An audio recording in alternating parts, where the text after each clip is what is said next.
Olá, muito boa noite.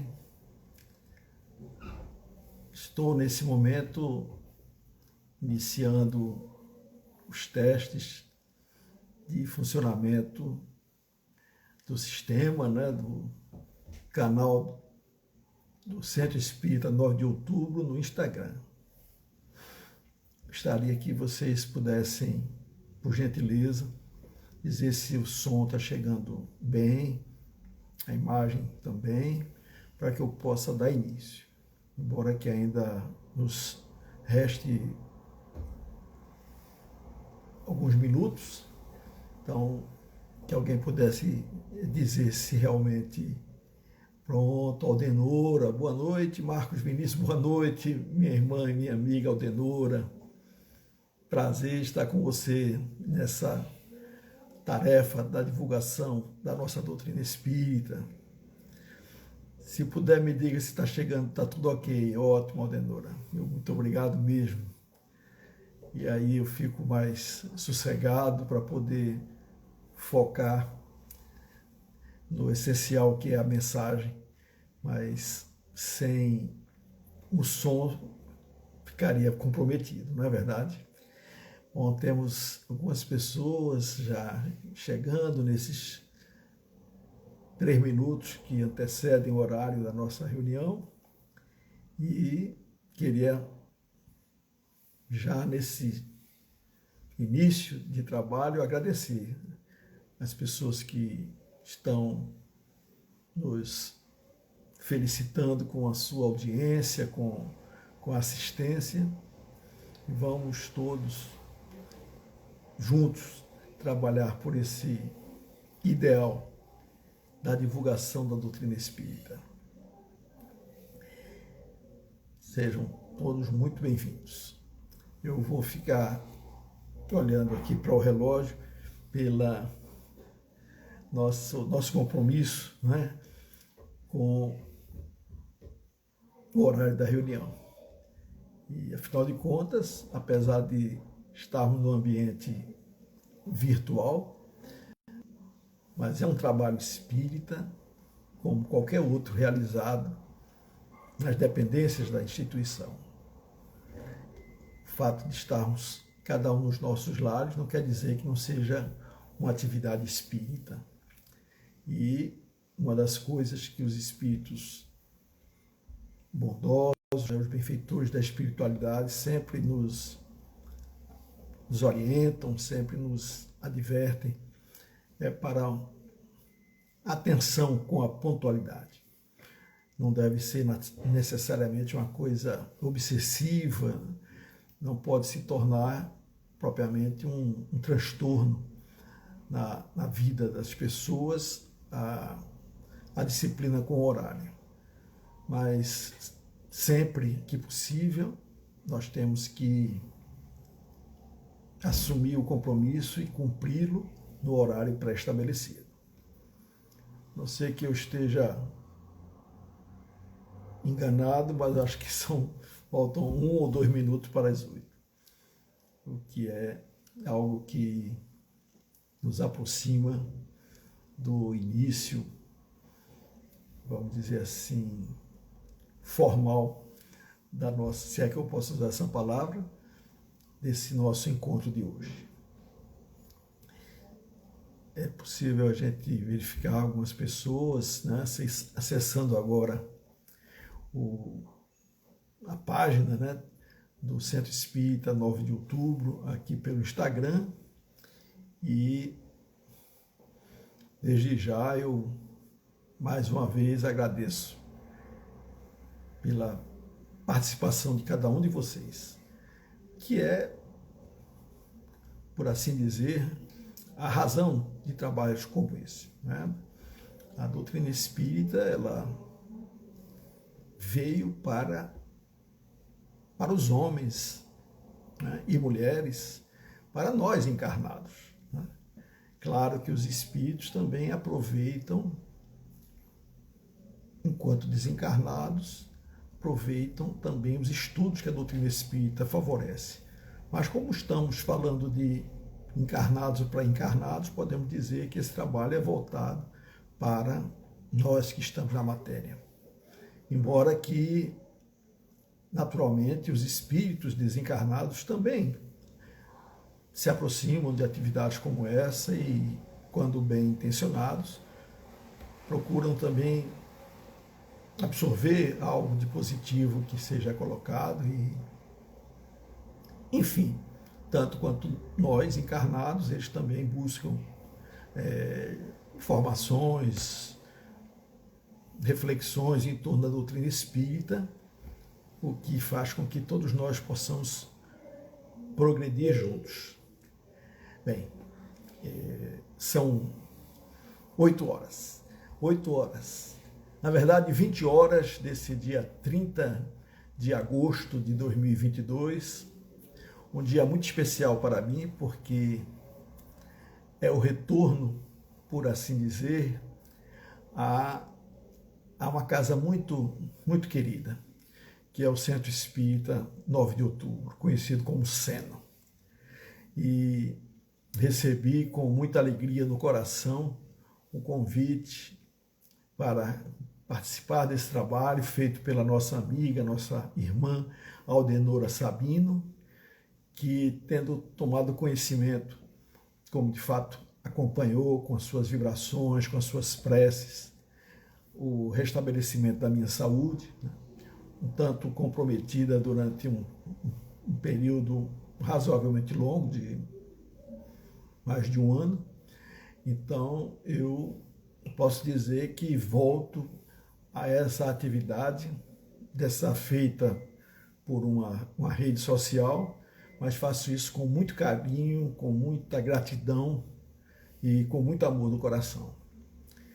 Nós, como sempre fazemos em ocasiões como esta, em que pessoas da mesma vibração, com os mesmos objetivos, se reúnem para aprender os evangelhos de Jesus, nós habitualmente, não é? Isso faz parte das nossas práticas enquanto pessoas que estudam os evangelhos de Jesus sob a ótica e dentro da, vamos dizer assim, da ambiência espírita, nós sempre fazemos uma prece. E nossa estimada Aldenora me disse que eu mesmo fizesse essa prece inicial. E como eu estou hoje, né, com a feliz incumbência de falar sobre um dos trechos mais conhecidos dos evangelhos de Jesus, do Novo Testamento, poderia até dizer, mais do que os 4 livros, né, que compõem os evangelhos, mas ele transcende até mesmo essa dimensão dos 4 evangelhos, né, de Lucas, João, Marcos e Mateus, e nós consideramos um dos mais conhecidos, e de fato deve ser, e por que não dizer dos mais belos, uma das mais belas lições de Jesus. Eu me refiro ao célebre e imorredouro Sermão da Montanha. Então, se vamos conversar aqui sobre o Sermão da Montanha, nada melhor do que nos inspirarmos na oração que foi o próprio Jesus que nos ensinou a fazer exatamente nesse mesmo sermão, que é conhecida essa oração, essa prece, como o Pai Nosso. Vou pedir permissão a vocês para cerrar aqui meus olhos durante alguns instantes, e aqueles que desejarem e puderem fazer o mesmo, sempre ajuda muito, porque estamos reunindo os nossos pensamentos no mesmo ideal.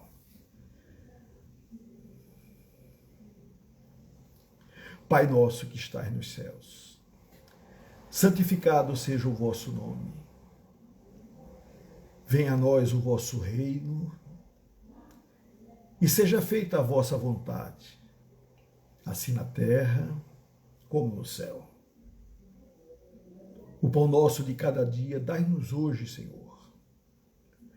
Perdoa as nossas dívidas, assim como nós perdoamos aos nossos devedores. E não nos deixeis sucumbir à tentação, mas livrai-nos do mal. Porque teu é o reino, o poder e a glória para sempre. E que assim seja. Meus amigos, mais uma vez, e agora dentro do horário oficial, agradecer a nossa irmã Aldenora pelo honroso convite para participar desse trabalho abençoado do Centro Espírita 9 de Outubro. Instituição essa que fica situada na cidade de Moreno, na rua de Djalma Farias. E provavelmente ao longo desse nosso encontro, não é? Eu poderia até fazer alusão ao 9 de outubro e ao nome da rua de Djalma Farias.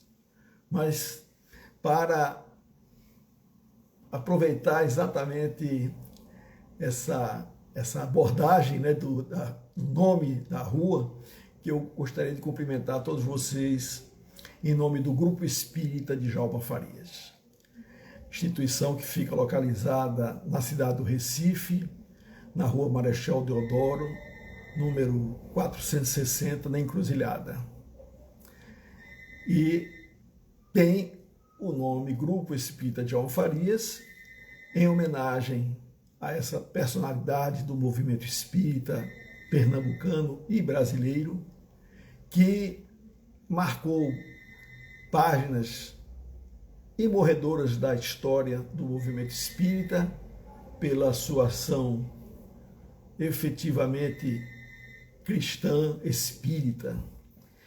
E já que falamos sobre o nome da rua e o nome da instituição que nós temos a honra de participar há 4 décadas, que é o Grupo Espírita de Djalma Farias, o Centro Espírita 9 de Outubro, que patrocina agora, que realiza essa live, vamos chamar assim, essa transmissão ao vivo via Instagram, fica situada na rua de Djalma Farias, e o nome Centro Espírita 9 de Outubro é uma referência, né, direta, é uma alusão direta à data de nascimento do professor Djalma Montenegro de Farias, que nasceu exatamente nessa data, no 9 de outubro do ano de 1900, e merece, por assim dizer, dos espíritas e da sociedade pernambucana como um todo, essas homenagens tão verdadeiras, tão sinceras, daqueles que o conheceram na época e conhecem até os dias de hoje. Bom, poderia dizer, a minha tarefa na noite de hoje é transmitir algumas ideias em cima do tema que me foi proposto, né? Cuidai dos tesouros do céu. Esse é o tema da nossa abordagem. E como podemos considerar que alguém eventualmente que esteja assistindo essa transmissão não esteja plenamente identificado com esse contexto dessa frase, né, ou desse tema dessa palestra, nós queremos exatamente nos remeter, não é, a um capítulo, o capítulo 6 especificamente, do Evangelho de Mateus. Na verdade, o Sermão da Montanha, ele abrange 3 capítulos desse livro de Mateus, né? Então, os capítulos 5, 6 e 7 são considerados os capítulos, né? São os capítulos do Evangelho segundo Mateus que abordaram todas aquelas falas, todas aquelas lições, aquelas instruções que Jesus nos proporcionou, embora que também em Lucas, no Evangelho de Lucas, o Sermão da Montanha, ou parte dele, se encontra, por assim dizer, fragmentado ao longo de todo o livro de Mateus. de Lucas. Mas o de Mateus, especificamente o capítulo 6, os versículos 19 a 21, são aqueles que é aquele capítulo e são esses os versículos que efetivamente tratam desta questão, do cuidado que nós devemos ter com os tesouros do céu, e não exatamente como faziam os antigos na época de Jesus, notadamente os judeus, onde Jesus era por assim dizer, um conterrâneo, né? Pela sua naturalidade, nasceu nas terras da Judéia. Ele fez essa referência, deu essas orientações para que nós buscássemos um comportamento diferente diante da vida e do mundo, nos recomendando ter um cuidado especial com os tesouros do céu. E ele explica por que os cuidados, não é, devem ser muito maiores e muito mais efetivos em relação aos bens espirituais, e fala daquela forma poética, belíssima, não é, que caracterizou toda a fala de Jesus, não é, consignada nos 4 livros pelos evangelistas, onde ele, com beleza incomparável, nos diz por quê. E ele faz aquelas advertências que todos nós, por assim dizer, já conhecemos, já ouvimos em algum momento. Ele diz: não acumuleis para vocês ou para vós tesouros na terra, onde a traça e a ferrugem destroem, e onde os ladrões arrombam e furtam. Mas acumulem para vocês, ou para vós, tesouros dos céus, onde a traça e a ferrugem não destroem, e onde os ladrões não arrombam nem furtam. Pois onde estiver o seu tesouro, aí estará o seu coração. Essa lição de Jesus, ela está dentro de um outro ensinamento bem maior. Essas são as frases que vão nortear os nossos comentários. Por que é que Jesus tem esse cuidado de dizer para os seus contemporâneos e para a humanidade de todas as épocas, para que nós passássemos a dar mais valor a essas coisas? Porque até então a visão das pessoas, de um modo geral, principalmente entre os judeus, era uma visão um pouco mais imediatista. Na verdade, por não serem como nós somos, ou não na forma como somos reencarnacionistas, os judeus tinham uma visão mais material, mais objetiva das recompensas e das punições, se é que podemos usar essa palavra, de origens divinas. Então, imaginavam muitos, à época do Cristo, que nós deveríamos nos preocupar apenas com as coisas desse mundo, porque seria nesse mundo onde todas as coisas aconteceriam.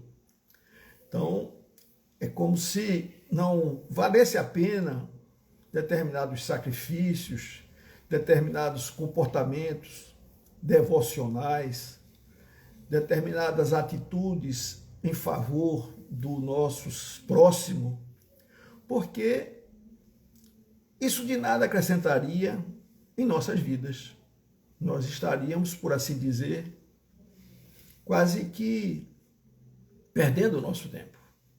Daí porque Jesus, em tantas e tantas circunstâncias, com a bondade que lhe caracterizava e caracteriza ainda hoje, ele advertia de forma muito veemente falava até com um rigor bem característico seu, quando era necessário, que nós não deveríamos ter comportamentos como o dos fariseus, que, na verdade, eram dados a cultos exteriores apenas. Eles, na maioria, havia louváveis exceções, naturalmente, eles se preocupavam muito mais com as questões materiais, as práticas exteriores, do que propriamente com as coisas da alma, do espírito, que é imortal. Ele não tinha uma ideia muito precisa a respeito dessas coisas. Não havia sequer assim, um consenso em relação à convicção de cada uma das pessoas a respeito dessa imortalidade da alma. E muito menos a respeito do seu destino após a morte. Diante disso, as pessoas não tinham muita preocupação com os bens espirituais, com os tesouros espirituais. As que eram, por natureza, generosas, bondosas, humanas, né? Pessoas caridosas, essas não dependiam de nada, nem de ninguém para terem a sua postura. E foram vários os exemplos que a história do Evangelho nos legou e nos trouxe até os dias de hoje a respeito de pessoas que, mesmo sem terem conhecido a Jesus, tinham atitudes efetivamente cristãs. E o que Jesus se preocupava, não é? Era não só com as multidões, com a humanidade como um todo, mas também com a ovelha que ele considerava tresmalhada, não é? Ele, na condição de bom pastor que era, ele se preocupava com aquela ovelha que estava perdida, e não com as que estavam no aprisco, que estavam sob os seus cuidados. E daí ele fazia essa referência. Não vos preocupeis em amontoar tesouros aqui na terra, porque os ladrões vão tomar de assalto, vão roubar, a ferrugem vai consumir, não é? A traça vai corroer, mas sim tesouros no céu, dizendo com essas palavras que nós deveríamos nos preocupar de forma mais firme, mais, vamos dizer assim, focada, para usar um termo moderno, né? Com os bens espirituais. E quando a gente fala bens espirituais, a gente significa isso dizer a preocupação com os valores morais que são intrínsecos da alma humana, não é? Porque as outras manifestações da vida, não é, que sejam consideradas individualidades espirituais, nos chamados reinos inferiores, entre aspas, já não tem essa consciência de valores morais e espirituais. Mas o homem, sim, tem uma noção de que existe e que diante do seu entorno existe toda uma vida fervilhando, no melhor sentido da palavra, e que, sendo ele um homem de bem, deverá se esforçar ao máximo para proporcionar aos seus semelhantes aquilo que gostaria que os seus semelhantes lhe proporcionassem. Aliás, essa é a chamada regra áurea, né? Consagrada praticamente em todas as religiões, existe uma máxima equivalente a essa, não é? De nós efetivamente darmos ao nosso semelhante o que esperamos receber, ou fazermos aos nossos semelhantes aquilo que gostaríamos que os nossos semelhantes fizessem para conosco. O que é interessante nesse belíssimo texto do chamado Sermão da Montanha é que Mahatma Gandhi, que, segundo consta, foi a única personalidade encarnada que mereceu uma referência de Emmanuel em uma das suas inúmeras lições. Então, o Gandhi, né, chamado Mahatma, porque seria a grande alma, Gandhi, ele, apesar de não cristão, ele não professava a religião cristã, na verdade, estive pesquisando e Gandhi, ele era hindu, né? Seguia essa tradição religiosa dominante da Índia, principalmente da Índia, onde tem mais de 1 bilhão de seguidores, pessoas que seguem diversas ramificações, diversos ramos do hinduísmo. Uma característica do hinduísmo, só para abrirmos aqui um pequeno parênteses, é que se trata de uma tradição religiosa politeísta. Né? Todos nós sabemos que os hindus, um povo essencialmente religioso, né? De uma religiosidade muito exacerbada, muito presente nos seus atos, no seu dia a dia, eles prestam culto a milhares de divindades, né? Onde talvez das mais conhecidas, Shiva, e entre tantas outras que a gente poderia depois pesquisar e trazer aqui à baila, não é? Mas Gandhi, do alto da sua condição de um pacifista por excelência, ele, não sendo cristão, como já disse, ele não era hindu, né? Ele tem uma frase muito forte dele em relação ao cristianismo. Essa realmente foi tirada dos anais de sites e de fontes confiáveis que compilam frases que foram ditas por Gandhi. E ele disse, mais ou menos assim, porque há uma tradução para a nossa língua, né? Ele afirmou mais ou menos que na medida que foram sendo feitas assim, que eles foi conhecendo de uma forma cada vez mais numerosa as pessoas que ele considerou verdadeiros cristãos, ele, a partir dessa relação com um número cada vez maior de cristãos, embora que ele viveu basicamente a sua vida toda no seio de um país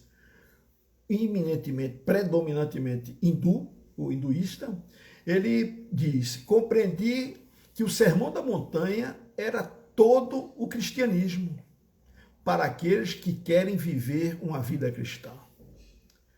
E ele acrescenta: este sermão me fez amar Jesus. Então, por aí vocês imaginam a beleza do Sermão da Montanha, a ponto de chamar a atenção de um líder religioso, um líder, por que não dizer até no melhor sentido da palavra, um líder político de um povo, não é? Que viveu durante tantos anos ali sob o jugo do governo inglês. Ele, como um libertador de uma nação, através de uma revolução absolutamente pacífica, amorosa por excelência, sem que disparassem os seus exércitos, os exércitos hindus, um só tiro, ele conseguiu vencer os exércitos do povo, por assim dizer, que o dominava durante tanto tempo, que eram os ingleses. Então, partiu do próprio Gandhi essa declaração, que tem naturalmente um valor muito maior por partir de alguém do nível moral, político, espiritual de uma pessoa como Gandhi, e de mais ainda por ser de uma outra, por assim dizer, denominação religiosa, podemos afirmar. E ao próprio Gandhi, já que estamos falando dele, uma outra frase é atribuída a ele.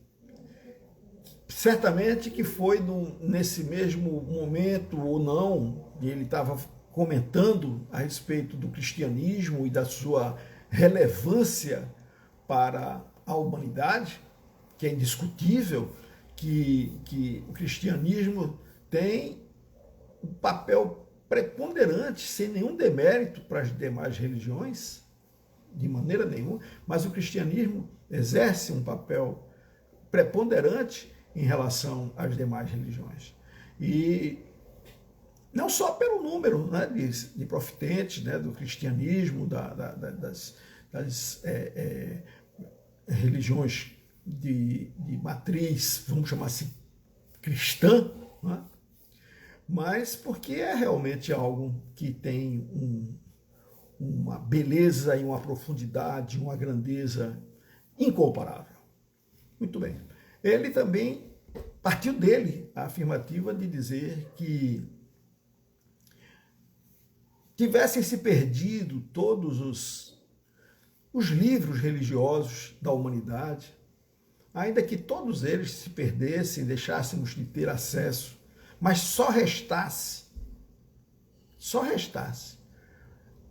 o Sermão da Montanha. Ele não disse nem, ou não teria dito sequer, os evangelhos, mas sim o Sermão da Montanha, que nada teria se perdido. Exatamente porque é no Evangelho de Jesus, mais especificamente nos capítulos que foram assim compilados, como capítulos 5, 6 e 7, que trata do Sermão da Montanha, segundo a visão, né, e o relato de Mateus. Esse é um repositório de informações e de ensinamentos para todas as situações da vida. Praticamente todas as situações, eu diria todas as situações da vida, ali estão o norte, né? No Sermão da Montanha, ali está o norte de todas essas grandes questões. E, por falar, né, no tema, né, riqueza, porque se Jesus disse, não acumuleis para vós tesouros na terra, porque teriam, né, seriam submetidos a essa situação de ou roubo de ladrões, ou consumo pela ferrugem, ou talvez nas traças corroessem.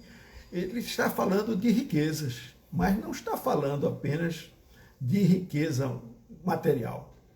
Pelo contrário, está falando de riquezas espirituais. E o que seriam, então, as riquezas espirituais? São os valores que podemos, sem medo de nos equivocar, consagrados, valores que são consagrados praticamente por todas as religiões. Esses valores fazem parte das orientações e dos livros sagrados de, podemos dizer, todas as denominações religiosas.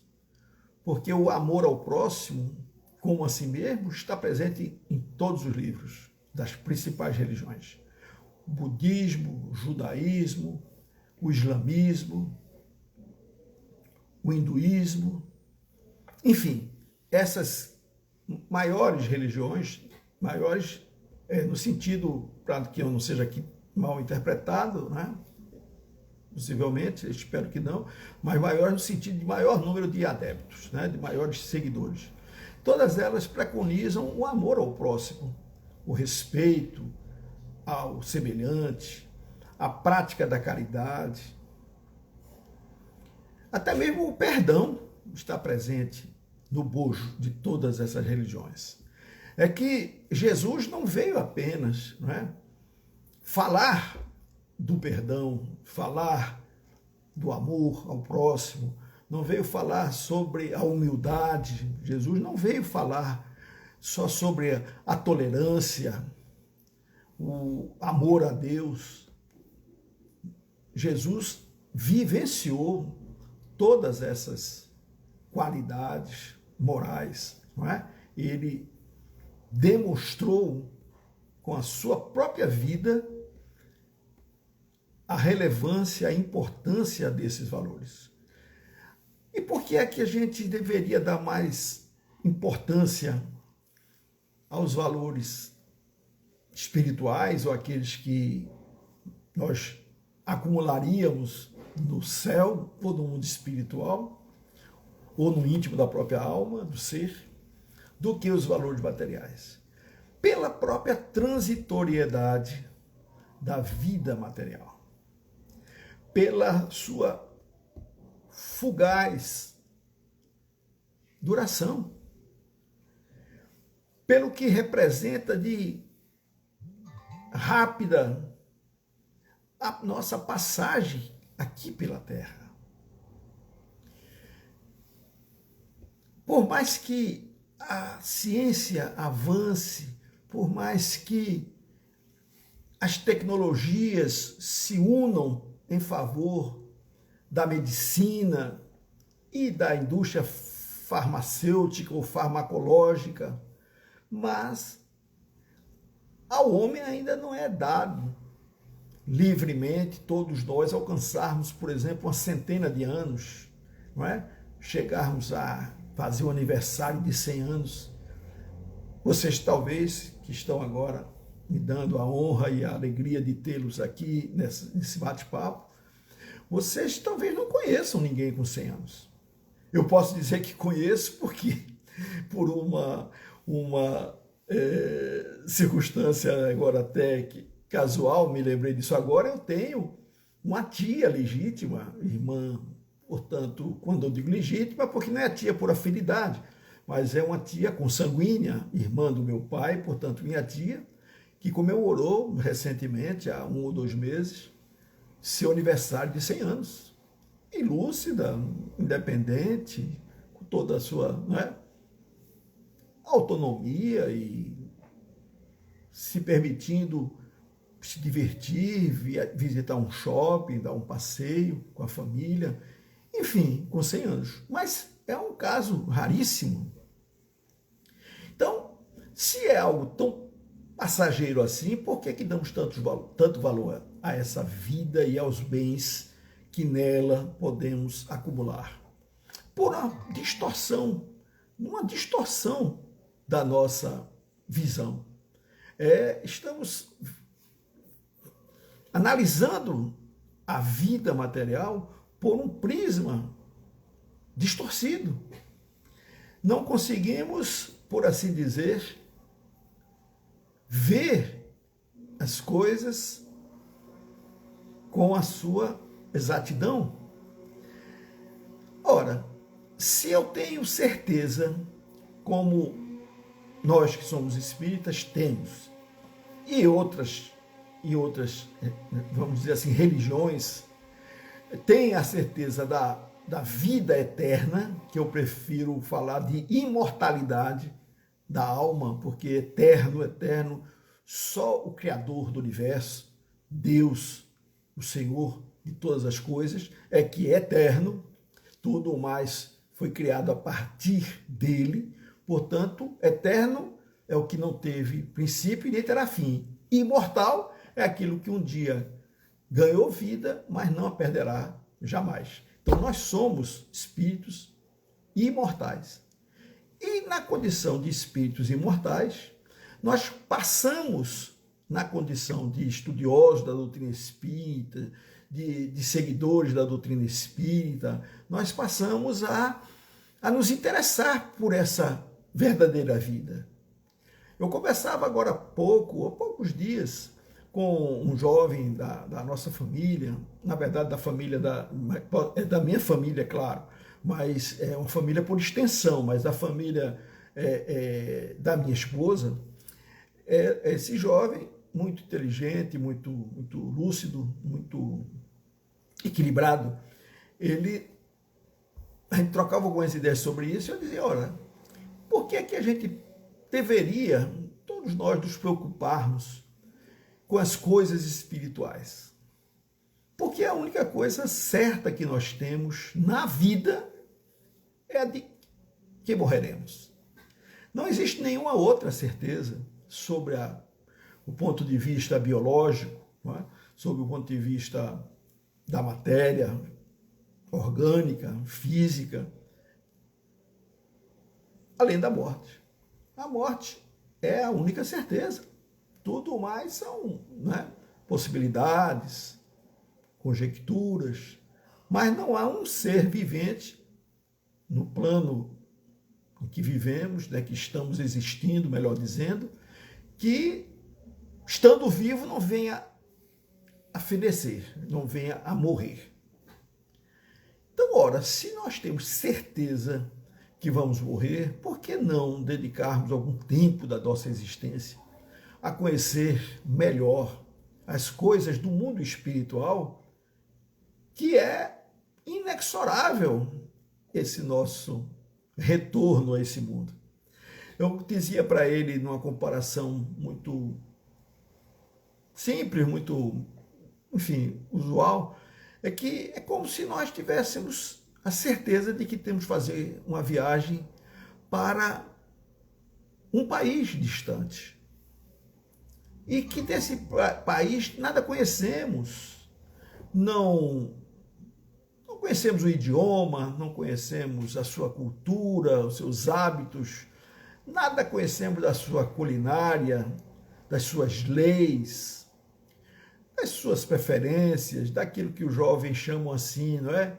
De possibilidade de pagar mico, né?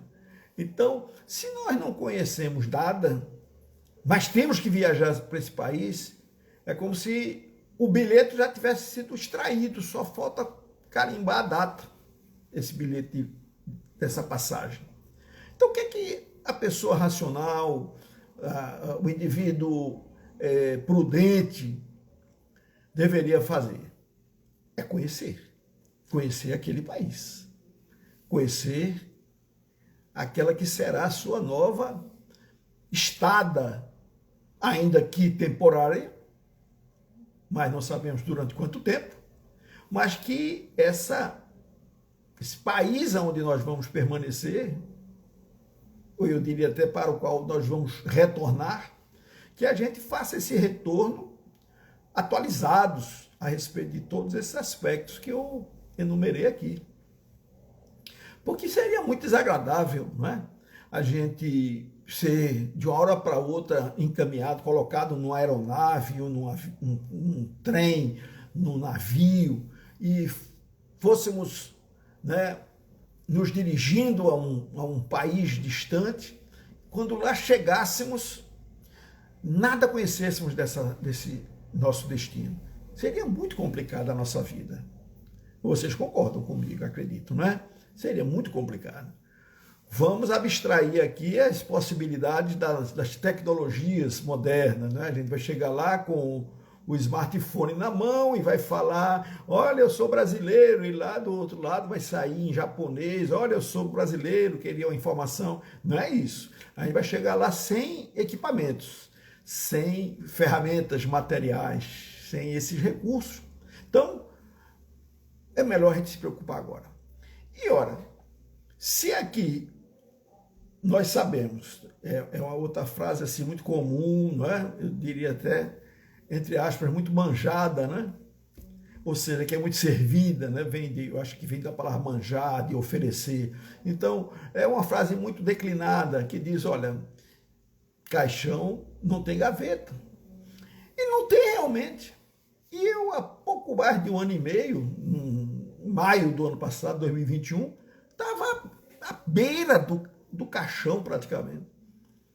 Não havia nem mais possibilidade de me recuperar. Paciente em estado crítico, não era estado terminal, não é? Porque eu não estava com a doença assim que irreversível, mas o quadro clínico era absolutamente desolador. E eu estou falando de uma coisa há um ano e meio atrás, não é nem tudo isso. Mas vamos arredondar um ano e meio, de maio para cá dá um ano e meio, né? Maio do ano passado. É crítico numa UTI, entubado, 17 dias entubado, 37 dias com traqueóstomo, todo tipo de procedimento que vocês puderem imaginar. eu experimentei no UTI. Quer dizer, experimentei não, que eu não sei nem o gosto, essa que é a verdade. Mas passei por tudo isso. Teria desencarnado, foi Covid, para vocês não ficarem pensando, o que foi que houve, o que não foi. Não foi tiro, não foi nada assim, não foi uma queda, não foi atropelado, não. Eu fui dormir bom num dia e no outro acordei com todos os sintomas da Covid e fui internado e da UTI da semi-intensiva para intensiva e lá uma longa permanência e 6 meses cravados de internação entre UTI e apartamento. Muito bem. Então, se eu tivesse desencarnado naquele momento, o que é que eu estaria levando? É bem verdade que não teria muita coisa material para levar. Mas se uma casa a gente tem, não leva. Não tem terreno, a escritura pública dos imóveis daqui da terra não valem no mundo espiritual. E vocês sabem disso, né? Um carro, um automóvel, um smartphone, saldo bancário, por menor que seja, nada disso ia valer de nada. E eu provavelmente chegaria no mundo espiritual bem próximo, se não na condição de um indigente espiritual.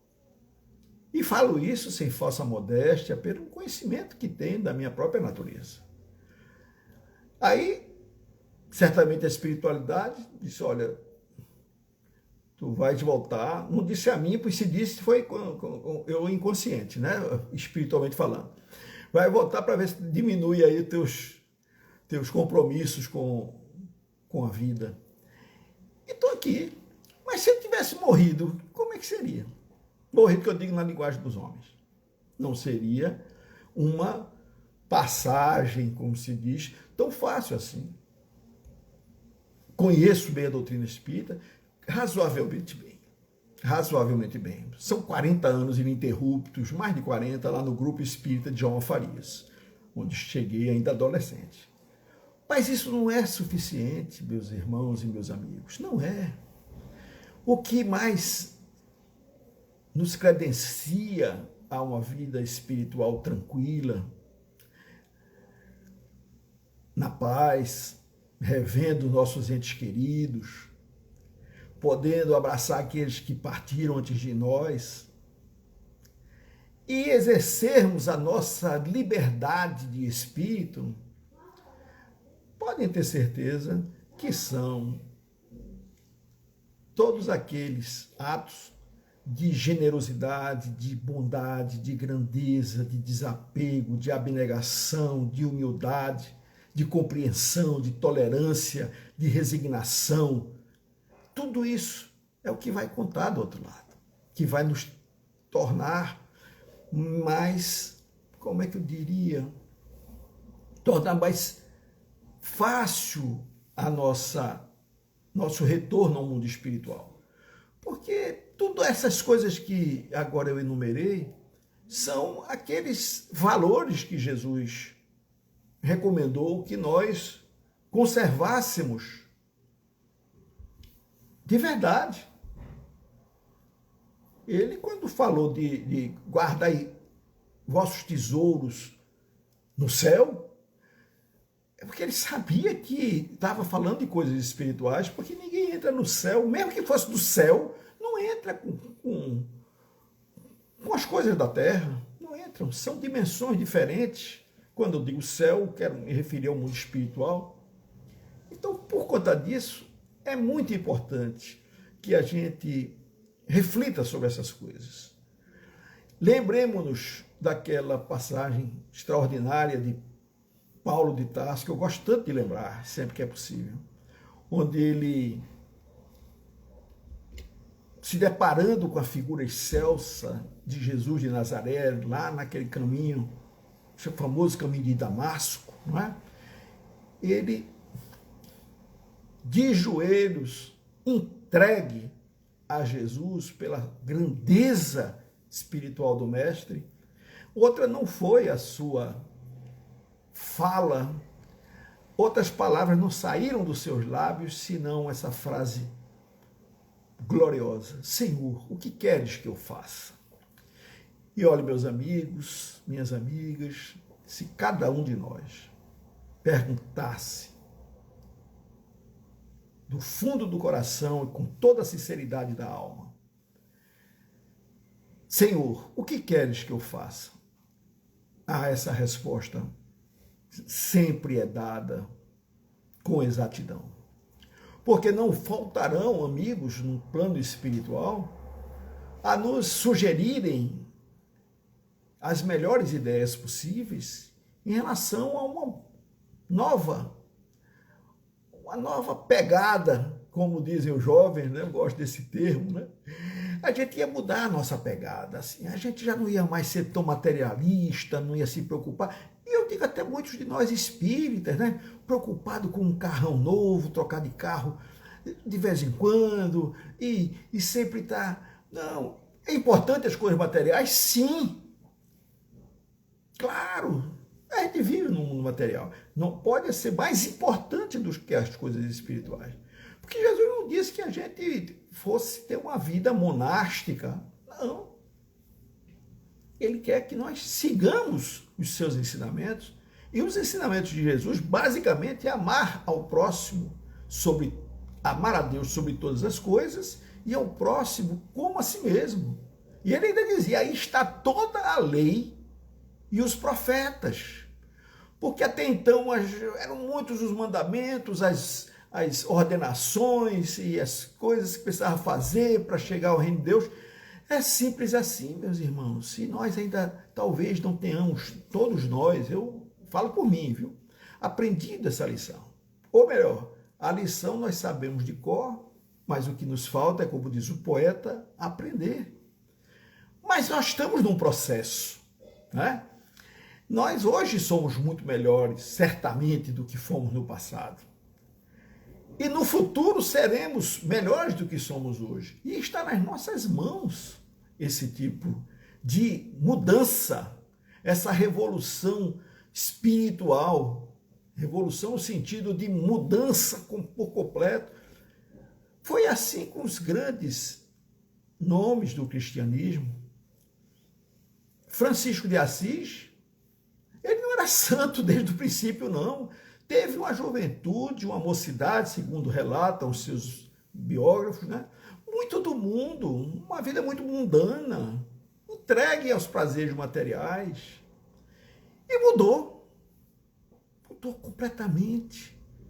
Porque ele certamente, em algum momento, se fez a mesma pergunta: Senhor, o que queres que eu faça? E disse isso com tanta força espiritual que Jesus disse o que é que ele tinha que fazer. E ele fez e escreveu o nome da história. Paulo de Tarso, a mesma coisa no caminho de Damasco, já citei aqui. Senhor, o que queres que eu faça? Mudou de perseguidor de judeus, de cristãos. Paulo de Tarso mandava executar os cristãos, imaginando estar servindo a Deus. E ele fazia isso com tanta sinceridade de propósito que Jesus relevou isso e o convidou para ser seu seguidor. Perceberam? Então, é isso, meus irmãos e meus amigos. Eu na verdade, queria até, porque eu fiz alguns estudos, alguma pesquisa sobre isso, eu digo, meu Deus, o que é que eu poderia dizer, além do texto evangélico, das fundamentações espíritas? E eu fui buscar uma fábula. A fábula é o sentido da riqueza. Achei tão interessante porque serve para contar para uma criança. Criança, 7, 8 anos, 10 anos, já entende isso. E os adultos também poderão aproveitá-la. Por quê? Porque Jesus nos ensinou através de fábulas. Vamos chamar de fábulas as suas parábolas, que eram histórias que ele inventou, não é? Muita coisa da vida de Jesus foram ensinamentos concretos, reais, por ele vivenciados. Mas outras eram aquelas famosas parábolas, né? Parábola do bom samaritano, tantas outras, né? As parábolas de Jesus eram ensinamentos que ele criava na sua mente divina e ensinava para as pessoas. E essa fábula do valor da riqueza diz mais ou menos assim, que um dia um pai de família levou o seu filhinho pequeno para viajar com ele pelo interior. E essa viagem tinha com o propósito de mostrar o quanto as pessoas podem ser pobres. Ele gostaria, esse pai, de mostrar para o seu filho o valor daquilo tudo que o pai juntou para si e para a sua família. E queria mostrar, olha, vejam o que nós temos, que nós conseguimos, vejam a nossa riqueza e vejam a maioria dos homens, a maioria da população, em que situação vive. O objetivo era exatamente convencer o filho da necessidade de valorizar os bens materiais que ele possuía, o status, o prestígio social. Queria, por assim dizer, desde cedo, né, passar esses valores para o seu herdeiro. E aí eles passaram um dia e uma noite numa pequena cabana, numa casinha de taipa, como diz o autor dessa fábula, de um morador de uma fazenda, de um primo dessa criança, né? E aí, quando retornaram da viagem, o pai perguntou, notem que ele tinha passado a noite numa casinha modesta, desprovida de qualquer riqueza material, de qualquer desses valores materiais. E aí, quando o pai retornou com o filho para sua casa, né, perguntou ao filho, o que achou da viagem, meu pai? Meu filho gostou? Foi boa? Muito bem, boa, muito boa experiência, muito boa, meu pai. Gostou? Gostei. E você viu a diferença entre viver com riqueza e viver na pobreza? Perguntou o pai, porque se interessava exatamente pela lição que o seu filho tivesse aprendido nessa experiência. E ele disse que sim, aprendi sim, meu pai. E então, o que foi que você aprendeu? Aí o filho respondeu. Ele disse assim, olha, eu vi que nós temos um cachorro em casa e eles têm 4 cachorros. Nós temos uma piscina que alcança o meio do jardim e eles têm um riacho que não tem fim. Nós temos uma varanda coberta e iluminada com lâmpadas, é verdade. Mas eles têm as estrelas e a lua sobre o próprio ser. Nosso quintal vai até o portão de entrada. Eles têm uma floresta inteira. Quando o pequeno garoto acabou de responder, seu pai estava perplexo. O filho acrescentou, obrigado, papai, por me mostrar o quanto pobres nós somos. Perceberam, queridos, a moral da história? Então, não importa se você tem tudo isso, mas se você não tiver um cachorro a mais para se divertir, para divertir com as suas crianças, porque tem que ser aquele cachorrinho assim, com todo respeito, tratado como filho da família, né, que vai para o mesmo lugar que você vai, para todos os lugares. Enfim, se não tem mais espaço para um segundo cachorro, de tantos cuidados que você está dedicando a ele, e muitos cuidados são até merecidos mesmo, mas muita coisa tem uma pequena dosagem de exagero, a gente tem que reconhecer, não é? Então, se você não tiver o equilíbrio dessas coisas, você não tem nada, você pode ser um rico pobre. Porque eu me lembro que há cerca de uns 40 e poucos anos, só para concluir, minha gente, eu sei que está faltando só 5 minutos, mas eu me lembro de uma palestra que eu assisti, feita por uma pessoa que eu estimo e admiro bastante, que não vejo há um bom tempo, porque só 6 meses passei hospitalizado, 9 meses estou de alta até os dias de hoje, mas não pude revê-lo ainda. O fato é que nesses 2 anos e pouco que eu não o vejo, eu queria dizer que ele me deu uma grande lição. O nome dele é Vanildo Leiming. Muito bem, Vanildo já era antigo lá no Djalma Farias, quando eu cheguei lá com meus 16, 17 anos. E ele uma vez fez uma palestra que nunca mais esqueci, ele fez de uma forma tão bem-humorada, tão espirituosa, que nunca esqueci. Ele dizia que existe, na verdade, diversos tipos de pobres e diversos tipos de ricos, né? Aí ele dizia, olha, tem o pobre. É o pobre que é pobre dos recursos materiais, é o pobre espiritualmente falando, porque ele é egoísta, ele é mesquinho, ele é avarento, ele é... Percebem é pobre espiritualmente. E tem o pobre rico, que é o pobre que, embora não tenha nada significativo sob o ponto de vista material, mas ele é rico nas ações, nas suas atitudes, ele é rico de sentimentos, de valores espirituais. E tem o rico pobre, que é o rico que, apesar de ter muitas coisas materiais, muitos valores, né, desse nosso mundo, mas ele é pobre moralmente e espiritualmente falando.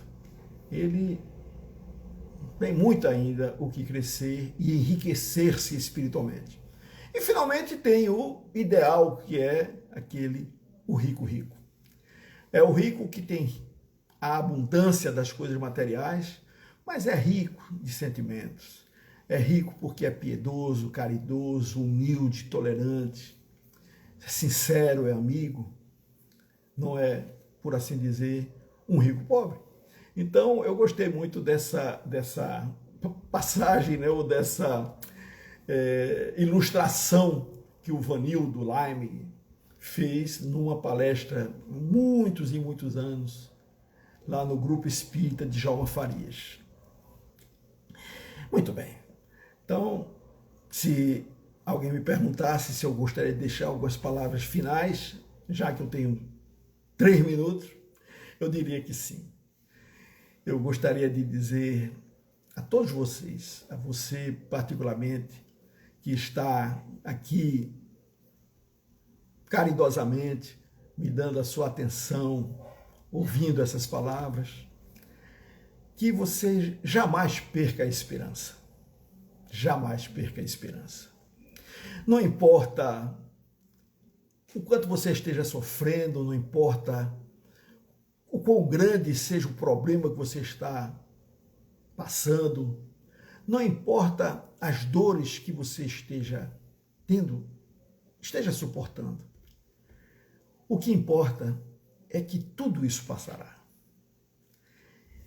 Tudo isso ficará na história da sua vida.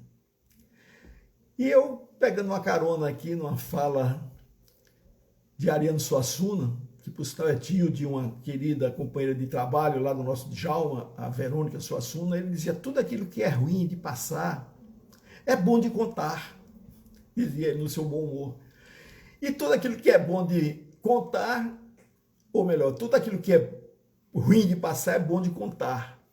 E o contrário também é verdadeiro. Tudo que é bom de passar é ruim de contar, porque não tem graça a gente falar só das nossas alegrias. Aí as pessoas ficam até assim meio, como eu diria, sonolentas. Mas se a gente fala das nossas dificuldades, as pessoas crescem o olho e já estão querendo dizer que a minha dificuldade é maior e que meu problema é maior. Olha, não existem problemas na sua vida nem na minha. O que existem são desafios a serem vencidos. Problema mesmo tem, e eu li isso recentemente numa bela passagem, problema tem que nesse momento está com uma doença grave terminal, sem esperança de cura. Doença que não teve suficiente hoje. Problema é não ter dado de comer aos seus filhos, aos seus entes queridos. É quem não fez uma refeição hoje. Essas são pessoas que estão com problemas. E precisam ter também paciência para superá-los. Porque, na verdade, como eu disse, tudo passa. E paciência tem a ver também com esperança, e esperança tem a ver com paciência. E aí, o Mário Cortella nos ensina, não é? Que nós temos que ter a esperança do verbo esperançar, e não do verbo esperar. Porque esperança do verbo esperar não é esperança, é espera, que é completamente diferente. Esperança do verbo esperançar é aquela que faz você se superar, vencer os limites, encarar seus desafios de frente, com coragem, fazendo algo para que as coisas mudem e que você e as coisas se tornem melhores.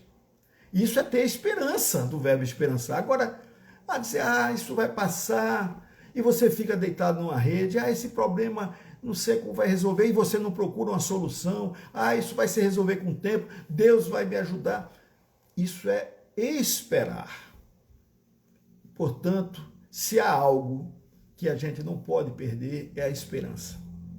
Porque é algo que realmente destrói por completo as forças humanas. Mantenha, portanto, sempre a esperança, na certeza que você, eu, toda a humanidade, todos os seres, tudo no universo caminha para Deus.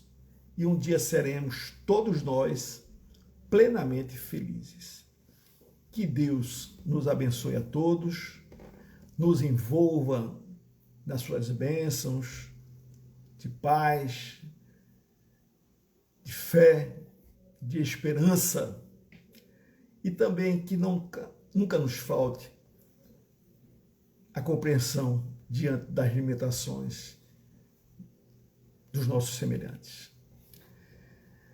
É isso, meus amigos. Muito obrigado mesmo. Muito obrigado ao Aldenora e todos que fazem o nosso abençoado Centro Espírita 9 de outubro em Moreno, aqui no estado de Pernambuco.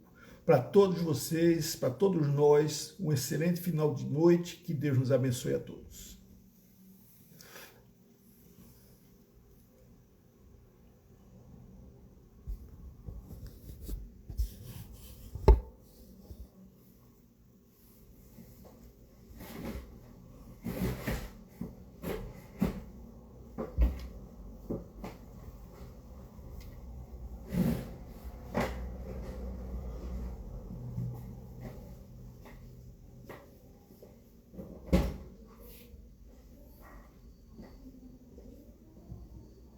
Neto daí.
Pesquisar, né? Como salvar uma transmissão ao vivo no Instagram.